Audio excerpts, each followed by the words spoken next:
Hey guys, Michael and Damien from STEM Punks. We're going to give you a bit of a preview now of our robotics program. Okay, so what we are actually using is the bots. Yeah, good.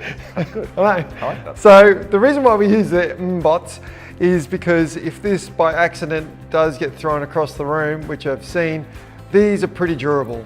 They're also really easy to use in a classroom.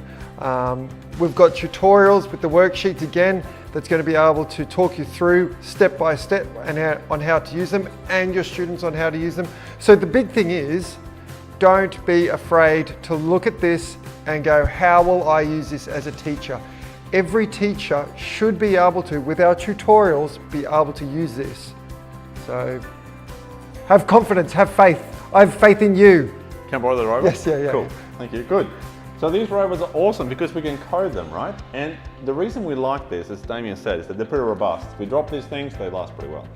The other thing is that we can scale with the complexity of coding too. So if we start off, let's say for a grade 3, 4, we can start with a very basic visual block coding. We can introduce things like sensors and more complex things as we go in the older and older grades. And we can also transition into proper syntax coding with these things too, as we get really up in the grades. So great platform, really expandable, and we're going to make it really easy for you guys to understand how to use these things in the classroom. Yeah, and it's lots of fun.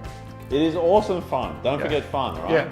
Yeah. So fun for both teachers and students. So check us out, and we'll see you in lesson 1 of the robotics program.